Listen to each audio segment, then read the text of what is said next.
Maserati enters electric era with 751 bhp coupe. But is there enough drama? What a difference a new model generation can make. A. The previous Maserati GranTurismo, with its 4.8-liter naturally aspirated V8, was one of the rortiest-sounding cars in existence. Indeed, were an owner to fire up their sleek Italian GT on a cold start round the back of Harrods, the more keen-eared pedestrians outside South Kensington too would just be able to make out the engine's roaring gargle. Superb. But now the V8 has been retired on of course, emissions grounds. The latest Maserati GranTurismo, which looks similar to the old one, but is more or less an entirely new car, now carries a 3.0-liter V6, but the platform has been engineered also to facilitate a purely electric setup. The GranTurismo has thus gone from having one of the most extroverted sonic signatures in the car world to having almost none at all.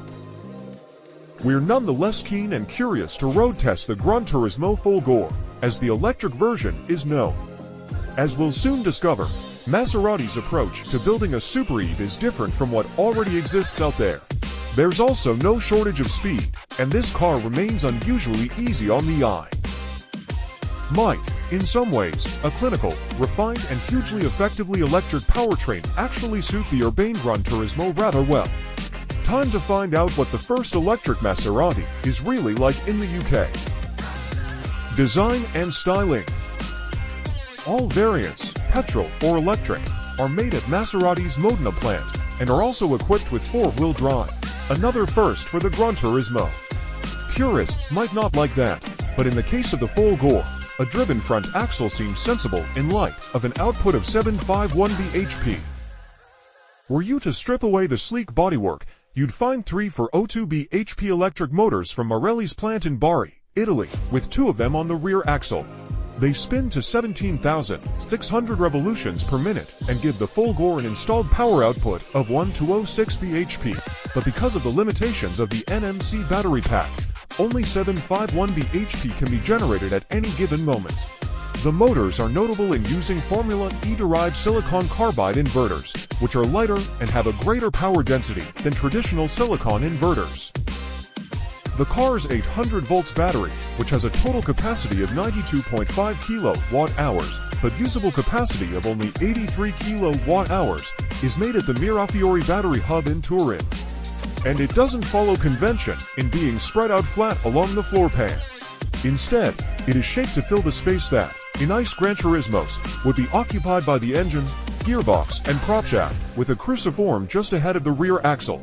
The car's center of gravity is therefore higher than it could be, though Maserati claims that this centralized glut of battery capacity puts the mass closer to the car's roll axis. It uses pouch-style modules and can be DC fast-charged at speeds of up to 270 kilowatts. The pack weighs 600 kilograms. Unsurprisingly, the GranTurismo is hardly a light and dainty car, and it continues a recent trend of road test Maseratis weighing notably more than claimed. The Folgore's official figure is 2,260 kilograms, some 465 kilograms more than that of the V6 engine GranTurismo Trofeo. However, on our scales, the electric car came in at 2,358 kilograms, albeit with a perfectly even weight distribution. It's also worth noting that the Porsche Taycan Turbo S we recently tested weighed 1,356 kilograms, versus a claimed 1,295 kilograms. Despite their differing door counts, the Porsche and the Maserati are remarkably similarly sized cars, so it's reasonable to compare them. Strident, multi-motor performance EVs remain very heavy in general. Aside from its electric Drivline and some structural strengthening to the boot floor, around the front subframe, and to the central tunnel, the Folgore is otherwise identical to the petrol versions. Suspension is by double wishbones at the front and a multi-link arrangement at the back, and the car remains reasonably rare in being a toot or sporting coupe, albeit an unusually large one that rides on air springs. Electronically controlled dampers complete the setup, and the Hooyland tire package is as per the ICE cars.